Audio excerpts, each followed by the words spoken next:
에스라는 하나님께서 우리 죄악보다 형벌을 가볍게 하시고 이만큼 백성을 남겨주셨습니다라는 우리가 핵심적인 내용을 가지고서 설명을 하는데요.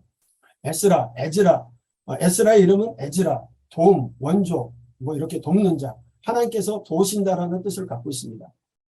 그래서 제롬의 불가타역부터 에스라서, 느헤미야서로 나뉘어서 한 권의 책이 이제 나뉘어서 보게 되었다 말씀을 드렸고요.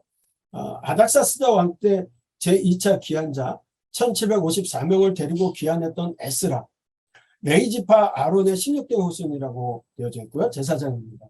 모세 율법에 능한 서기관이라고 하는데 당시에 우리가 다니엘서에 봤을 때 다니엘 배경이 당시 나라가 패망해가는 그 시기에 다니엘만 좀 다른 이야기를 하고 있다고 말씀을 드렸잖아요.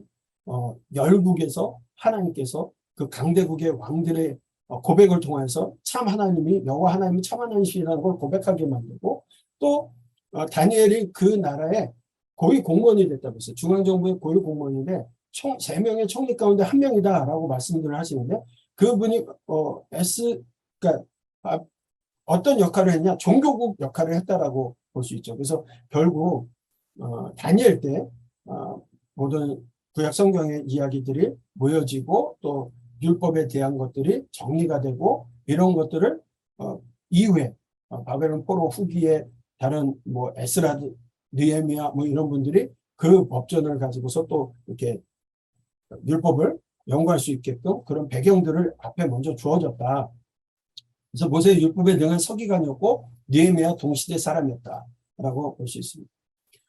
에스라는 2차 귀환자로 7장부터 등장하게 되고요. 6장까지 뭐 에스라의 모든 기록이지만 그렇게 되어져 있습니다. 그래서 1차 고레스 왕 원년에 조서가 내려지고 귀환했던 537년에 귀환, 537년의 귀환에 대한 이야기들, 그리고 2차는 458년 전 아닥사스다 왕 7년에 에스라가 귀환하는 내용들, 3차는 아닥사스다 왕 20년에 느헤미야에 귀환해서 1차, 2차, 3차에 의해서 귀환하게 되죠. 그래서 우리가 1차, 2차 배경을 갖고서 이 내용들을 또 살펴보게 됩니다. 네. 그래서 기록 목적이 파괴된 예루살렘 성전 재건 과정과 또 성전이 재건되고 그 포로 귀환자들에게 율법을 낭독하고 가르침으로써 영적으로 또 사회적 또 도덕적으로 개혁하는 내용들을 기록하고 있습니다. 그래서 예레미야 선지자를 통해서 약속하셨던 하나님의 말씀이 바사왕 고레스 원년에 고레스 칙령이 공포됨으로써 이루어지기 시작했다는 거예요. 그래서 수룹바벨의 인도로 1차 귀환이 되고 제2성전이 성전을 짓기 시작하게 되어지죠. 그 다음에 에스라의 인도 아래 2차 귀환이 이루어지고 이방인들과의 관계 정상 또 백성들의 개혁을 단행시키게 되는 내용들입니다. 이방 여인을 아내로 맞이했던 자 중에 자녀를 낳은 여인도 있음을 소개함으로써 끝을 맺고 있는 내용이 이 에스라서의 이야기입니다. 에스라는 10장입니다. 왜 에스라가 10장이냐? 열심히 성전 건축해야죠. 열심히. 열공해야 됩니다. 열심히 공사해야 돼요. 그래서 10장입니다. 특별히 연대 차이가 많은 특징이 있어요. 아까도 잠깐 말씀드렸지만 연대 차이가 많이 있다. 1장과 2장은 1차 포로기한 명단이 기록되어 있고요. 3장과 4장에서는 성전 건축 기초를 세우고 방해 세력에 의해서 중단되는 기원전 536년에 중단이 되어지고 또 4장과 5장에 보면 성전 건축 재개가 다리오 왕 6년 아달월 3일에 왕궁되었죠.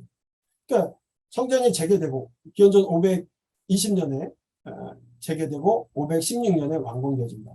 그래서 4장과 5장 사이가 이 4장과 5장 사이가 16년이라는 배경 차이가 있다라고 말씀드렸고 6장과 7장 사이에는 1차 귀환자들이 온 후에 한 80여 년 가까이 지난 시기 성전이 완공된 후 60년 정도가 지나서 2차 귀환하게 되는 내용들이기 때문에 뭐 연대적인 차이가 있다는 것 보시면서 기억하시면 좋겠습니다.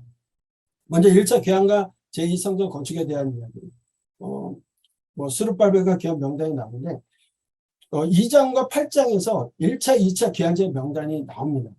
그렇죠? 이 1차, 2차 귀환자의 명단은 하나님 보시기에 정말로 아름다운 명예로운 이름들이었을 것 같아요. 아무것도 없는 폐허가 되어진 그곳에 하나님 성전을 짓겠다는 일념으로 돌아왔던 그 사람들. 귀한 이름들이죠.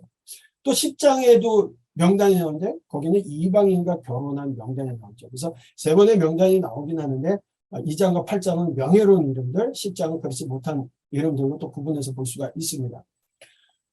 스룹바벨 인도하에 1차 예루살렘 개헌이 있게 돼요. 바사왕 고레스 원년에 하나님 여호와께서 세상 모든 나라를 내게 주셨고 내게 명령하사 유다 예루살렘의 성전을 건축하라. 이렇게 고레스가 조서를 내립니다. 이스라엘 하나님은 참 신이시다. 그는 예루살렘에 계신 하나님이시다. 지금 페르시아를 차지하는 고레스가 조서를 내리면서 그가 이제 하나님에 대한 고백을 해요.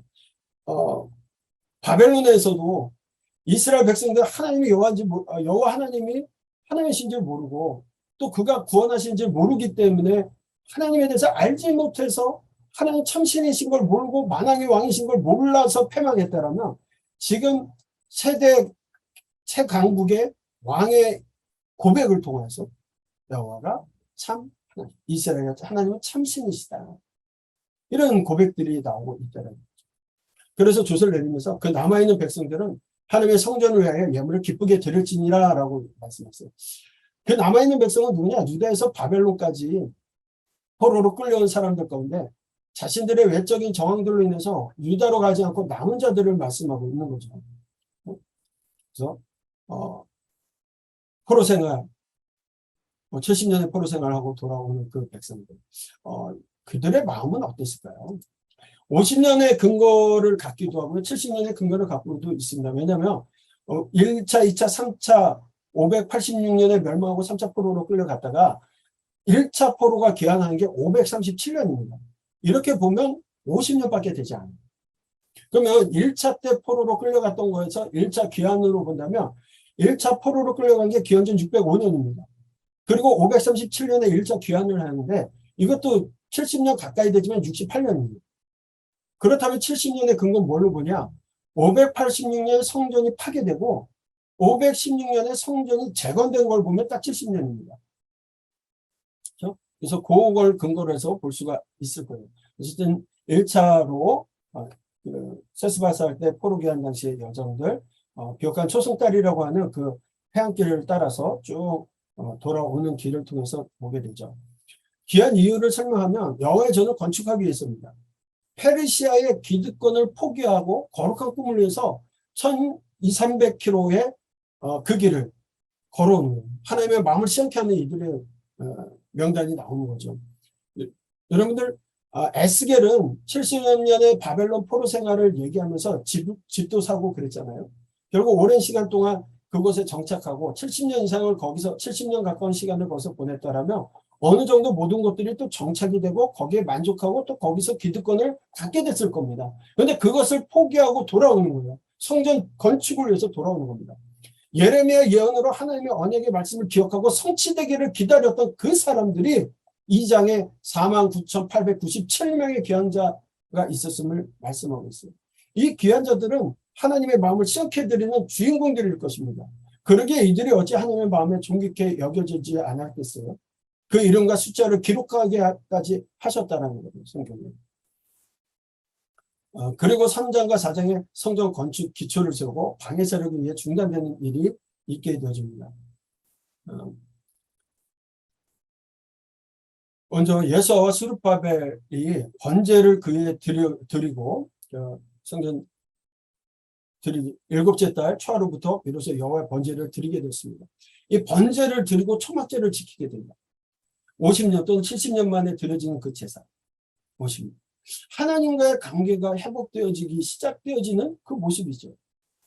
제사장들과 레위 사람들과 나이 많은 족장들은 그 성전틀이 이렇게 공사가 시작되고 성전틀이 놓였을 때 기초를 놓고 그 모습을 보고는 대성통곡합니다. 솔로몬의 성전을 보았던 그들. 기초를 놓는데 그 모습을 보면서 정말 대성통곡하고 있어요. 그러나 또 젊은이들, 솔로몬의 성전을 기억하지 못하는 사람들 같은 경우에는 성전을 다시 짓게 되었다. 예루살렘에 이른 지 2년 둘째 달 성전 건축이 시작되고 기초가 놓이자마자 그들은 크게 함성 지르며 기뻐하게 된 거죠. 이 두 우는 소리와 기뻐하는 소리가 정말 너무나도 커서 분간하지 못할 정도로 함성으로 나왔다. 그런데 건축을 방해하는 세력들이 등장하게 됩니다. 유다의 베냐민의 대적이 듣고서는 우리도 너희 같이 너희 하나님을 찾노라. 아스로 왕 에스라도 우리를 이리로 오게 한 날부터 우리가 하나님께 제사를 드립니다. 서로 혼합 정책에 의해서 지도자들을 다 이렇게 흩어놨잖아요. 그리고 그곳에는 뭐 이렇게 다 데려간 게 아니라 거기에 있는 사람들이 또 온 사람들이 있어요. 그래서 유대인들이 사마리아 사람들을 구다인들이라고 불렀거든요. 구다인이라는 게 페르시아 구다 지방에서 사마리아로 이주해온 이방 사람들이라는 거예요. 그래서 사마리아인들을 구다인이라고 부른 것은 더 이상 사마리아인들을 이스라엘의 피를 지닌 족속으로 여기지 않겠다라는 말이에요. 그래서 구다인들. 설령 너희들이 모세의 율법을 지킨다 할지라도 그것은 더러운 이방 족속, 그 이상도 그 이하도 아니라는 의미가 될 수 있는 거죠. 그래서 너희는 우리와 상관이 없다라고 얘기를 합니다. 그랬더니 름과 심세가 주동이 돼서 고발하면서 지속적으로 방해해요. 아주 전심전력으로 건축하던 이들의 이렇게 방해를 보게 되어서 그 땅 백성 유다 백성의 손을 약하게 해서 그 건축을 방해했다는 거죠. 그러다 보니까 마음을 다했던 이들이 이거 지금 성전을 짓기에는 좀 시기상조라 여기서 성전 건축을 중단하는 일이 발생하게 됩니다. 그래서 바사왕 고레스의 시대부터 바사왕 다리오가 즉위할 때까지 성전 건축이 중단되어지고 바사왕 다리오 제2년까지 중단됐다. 고레스 왕들. 그런데 이제 4장에서 보면 또 아수에로가 즉위할 때와 아닥사스다 때, 이때는 좀 기간이 오래 지나간 기간이거든요. 그렇죠? 그래서 고레스 왕 때 성전 방해 사건이 있었던 거고, 아닥사스다 왕 때 성전 건축 방해 사건이 있었던 건데, 성벽 건축 방해 사건이 있었던 건데, 이 부분이 이제 성경에는 동일하게 나오고 있어서 이게 연대기처럼 보이게 기록을 했지만 이 내용이 맞지가 않습니다. 그래서 다양한 논쟁의 원인들이 있었는데 팁을 좀 참조해 보신다면 뭐 이것이 왕의 이름을 잘못 쓴 거다 뭐 이런 이야기들도 있는데, 4장의 아닥사스다 왕 때의 방해는 성전 건축에 대한 것이 아니라 성곽 건축에 관한 성벽에 대한 것으로 보기 때문에 이 4장의 이런 아수에로 왕과 아닥사스다 왕 때 있었던 사건들까지도 여기다 집어넣으면서 유다의 대적들과 그들의 방해를 강조하고자 후대에 삽입된 이야기다 이렇게 보고 있습니다. 그 내용을 이제 우리가 연대기적으로 그때 말씀드린 것처럼 느헤미야는 한참 뒤에 3차 포로기한 성벽 재건 때 이 방해가 있었던 게 아닥사스다 때니까 그때로 보시면 좋을 것 같습니다. 이제 4장과 5장 사이에는 16년 동안 성전 건축이 중단됩니다. 이것도 14년서를 얘기하고 16년서를 얘기하는데 16년서는 536년에 성전 기초 공사가 이렇게 중지가 되어지고 그 다음으로 520년 성전 공사가 재개될 때까지가 16년입니다. 그런데 그때는 이제 왕의 조서가 또 한번 내려오게 되는데 왕의 조서로 이제는 성전 건축을 하지 말라는 조서가 아예 내려오거든요. 그게 534년입니다. 기여적. 그리고 나서 520년 성전 공사가 재개되게 되면 14년설이 되는 거죠. 그래서 16년, 14년 보는데 건축이 멈추게 된 건 16년 이렇게 보시는 게 맞습니다. 성전 재건과 완공에 대한 말씀은 5장에 이제 나오게 됩니다. 선지자 학개와 이도의 선지자 스가랴가 아직도 성전 건축에 중기 명령이 떨어져 있는 그 상황에 먼저 예언을 하게 되고, 그랬더니 스룹바벨과 예수아가 또 예루살렘에 있던 하나님의 성전을 다시 건축하기 시작했다. 그들이 이제 하나님의 말씀이라고 믿기 시작하고 나서 스룹바벨과 예수아가 다시금 힘을 내서 백성들과 함께 예루살렘 성전을 다시 건축하기 시작했다라는 거죠. 그랬더니 유브라데강 건너편 총독 다뜨네와 스타보네와 그들의 동관들이 이거 누가 이 성전을 지으라고 했냐 그렇게 하면서 또 왕에게, 그때가 이제 다리오 왕인데 다리오 왕에게 아래 이렇게 편지를 쓰게 되고, 다리오 왕이 그 가운데 이제 답장을 오기를 기다리는데 다리오 왕이 그 내용을 보고 고레스 칙령을 찾게 되고, 그 고레스 칙령에 의해서 다시 성전 공사를 하게끔 하죠. 하나님의 성전 공사를 막지 말고 유다 총독과 장로들이 하나님의 성전을 제자리에 건축하게 하라고 조서를 내리게 됩니다. 이렇게 성전 재개가 되어서 4년 6개월 만에 성전이 완공되죠. 이 다리오 왕의 주소가 내리기 전에 학교 스가랴를 통해서 순종함으로써 선지자들 권면에 순종했다. 그리고 공사가 시작되었다는 거 말씀을 드렸습니다. 그에 이제 왕이 건축에 더 조서가 내려지고 나서는 아주 더 신속하고 형통하게 진행이 되었고, 또 페르시아 왕실에서 성전 재건에 필요한 물품들도 공급해 주는 일들이 있었죠. 이런 모든 성전 건축하는 일이 순조롭게 진행된 것이 여호와 하나님께서 건축하는 사람들의 손을 힘있게 하시는 은혜가 있었기 때문이에요. 그래서 4년 6개월 만에 성전 일을 끝내게 되었다.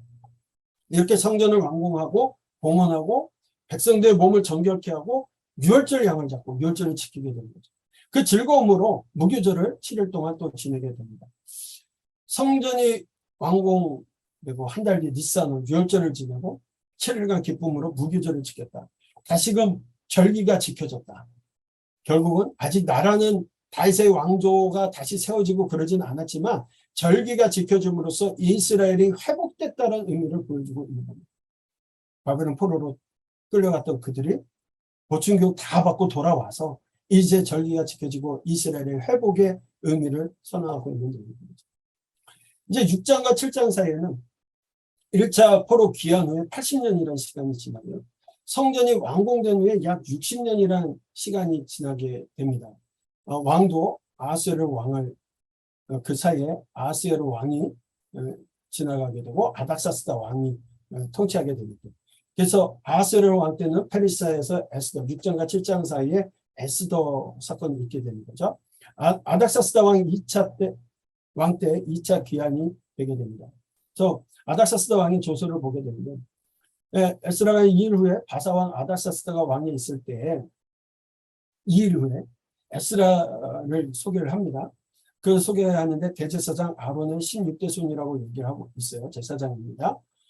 에스라가 여호와의 율법을 연구하여 준행하며 율례와 규례를 이스라엘에게 가르치기로 결심하였더라.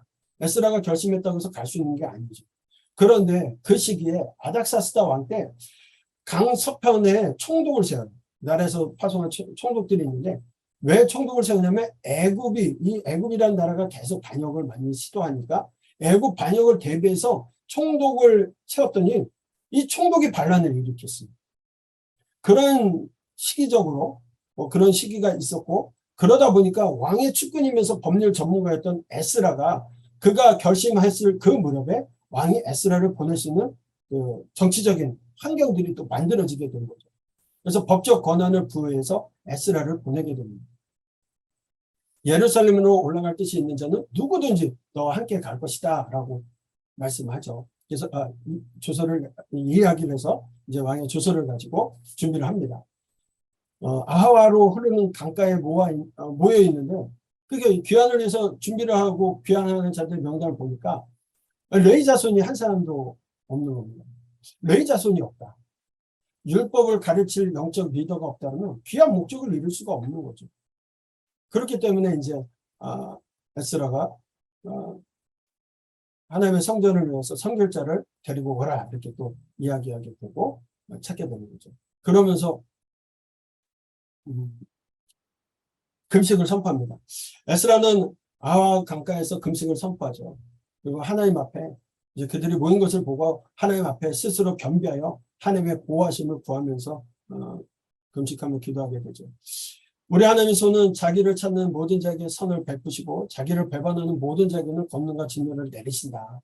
왕이 이제 보병과 마병을 이렇게 왕이 적군들 때문에 이렇게 같이 보내준다고 해도 왕에게 그것을 구하기가 부끄러운 거예요. 왜냐하면 그 왕에게 그 전에 우리 하나님은요 손을 자기를 찾는 모든 자에게 선을 베푸시고 자기를 배반하는 모든 자에게는 권능과 진노를 내리시는 그런 하나님이시라고 이야기를 해왔기 때문에 그래서 이를 위해서 금식하며 하나님께 간구합니다. 그때 하나님께서 응답하여 주시죠. 그래서 예루살렘으로 귀환하게 됩니다. 이 귀환길 가운데 방해하는 대적들의 길에 매복도 하였지만 하나님의 손의 도심으로 말미암아 바벨론을 떠난 지 4개월 만에 2차 귀환이 이루어지게 되죠. 그래서 2차 귀환이 이루어지게 된다. 에스라 때와 느헤미야 때는요 조금 더 어려운 길이긴 하지만 그 길을 통해서 짧게 빠르게 갈 수 있는 길을 선택해서 가게 됩니다. 예루살렘에 도착해서 하나님께 충성과 헌신을 다짐하는 또 번제를 드리게 되었습니다. 그리고 에스라가 귀환할 당시 유다 백성들에게 가장 큰 문제가 있었습니다. 그 문제가 뭐냐면 이방인들과 통혼의 문제였습니다. 1차 귀환 후에는 성전을 건축되었지만 율법을 가르치는 지도자가 없었던 탓인지는 몰라도 백성들의 이방 종교와 풍습에 빠지기 시작했다는 거예요. 모세의 율법에서 그만 이방인과의 통혼을 하고 있었던 일들이 있습니다. 하나님께서 율법을 명시하시면서 이방인과의 통혼을 금하신 이유가 있습니다. 우상 숭배와 직간접적으로 연결되기 때문이었습니다. 솔로몬 때도 그랬고 지속적으로 이방인들과 결혼하면서 생긴 일들이 그들이 갖고 있었던 다신적인 세계관, 이방인들, 우상 숭배와 연관이 되어 있었다는 거죠. 그런데 이런 일들이 도착해 보니까 가나안 사람들과 헷, 브리스, 여부스, 암몬, 모압, 애굽, 아모리 사람들의 그 가증한 일들을 하고 있다는 거예요. 이 가증한 일이라는 것이 이 토에바라는 단어를 쓰고 있는데 이거 몹시 싫어하다, 혐오스럽다라는 뜻이에요. 우상숭배 행위와 관련돼서 사용되는 단어이기 때문에 이 백성들이 그렇게 하고 있었다라는 거예요. 그런데 방백들과 고관들이 이 죄에 더욱 으뜸이 되어 있었다라는 거예요.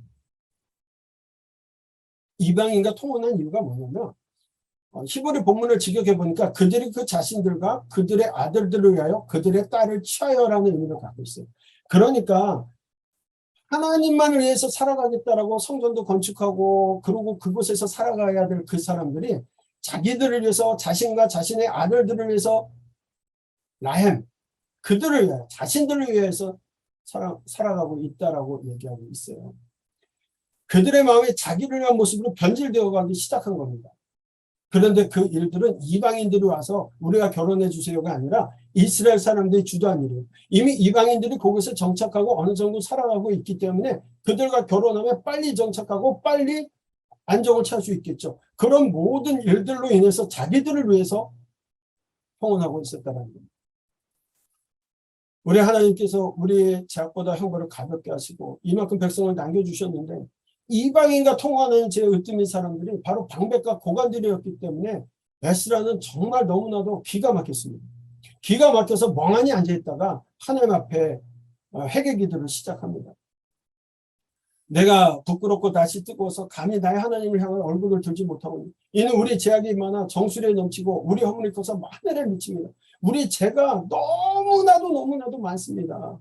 우리 하나님께서 우리를 죄악보다 형벌을 가볍게 하시고 이만큼 백성을 남겨주셔서 이렇게 돌아올 수 있었는데 지금의 모습을 보니까 우리의 죄악이 정말로 너무나도 멈춰나서 하나님을 바라볼 수 없다는 겁니다. 주 앞에 한 사람도 감히 서지 못하겠나이다 라고 기도합니다. 에스라가 하나님 성전 앞에서 엎드려서 울며 기도하고 또 죄를 자복하고 있을 때 많은 사람들이 함께하면서 크게 통곡합니다. 그래서 이스라엘 중에 백성의 남녀 어린아이의 큰 무리가 그 앞에 모였다라고 말씀하세요. 그리고서는 그들이 얘기합니다. 일어나십시오. 우리가 도리니 힘써서 행하십시오. 그 뜻을 율법대로 하나님의 언약을 세우고 율법대로 행하겠습니다. 돕겠습니다. 그렇게 되어지죠. 그래서 에스라가 그들에게 금식하게 하고 또 너희는 예루살렘으로 모이라 라고 합니다. 그래서 모든 백성이 3일 동안 이 예루살렘에 모여요. 성전 앞 광장에 모였는데 큰 비가 옵니다. 3일 동안 쏟아진 비 속에서 성전에 모여들었습니다. 에스라는 율법을 어기고 행한 이방인과의 결혼은 불법이며 제약된 것이므로 이 죄를 하나님께 고백하고 그 결혼을 취소해야 한다고 선언하게 됩니다. 백성들이 에스라의 말씀에 따라 행하기로 언약을 하죠. 이 전국적인 큰 비가 내리는 중에 대신 이용 규정을 실시하는데 실이 걸리니까 기간을 연장시켜 달라고 요청이 들어오게 됩니다. 그리고 나서 3개월간 이방 여인을 아내로 맞이했던 자들을 다 조사하게 되고요. 이 선한 일에 반대했던 자들, 요나단, 야스아, 무슬람, 삽부대도 있었지만 에스라는 반대자들에게도 불구하고 각 종족을 따라 이방 여인을 아내로 맞이했던 남자들의 일을 조사하고 그들의 명단을 기록한 것으로 마치게 되죠. 에스라의 핵심은 하나님께서 우리 죄악보다 형벌을 가볍게 하시고 이만큼 백성을 남겨주셨다는 겁니다. 하나님께서는 잘 익은 무화과인 포로 귀한 공동체를 통해서 다시 시작하시려고 포로 귀환을 허락하셨습니다. 예레미야 예언대로 포로 귀환과 성전 재건을 허락하신 그 신실하신 그 하나님께서 아직도 백성들이 70년의 포로 생활에 정신 못 차리고 귀환에서도 여전히 이방인과 통혼하고 율법을 어긴 그 불신실함에도 불구하고 성전을 중심으로 다시 시작하시려고 회개를 촉구하고 계십니다. 하나님께로 돌이키게 하려고 하나님의 사랑의 마음을 담겨줍니다. 출애굽으로부터 천년이라는 시간이 다 지나가는 그 시간까지 하나님 우리와 동행동거하기 원하신 그 한결같은 사랑하시는 하나님, 신실하게 약속을 지켜오시고 신실하게 하나님께서 이행하고 계신 그 가슴 아픈 하나님의 사랑의 마음이 에스라를 통해서 우리에게 설명되어지고 있다는 겁니다.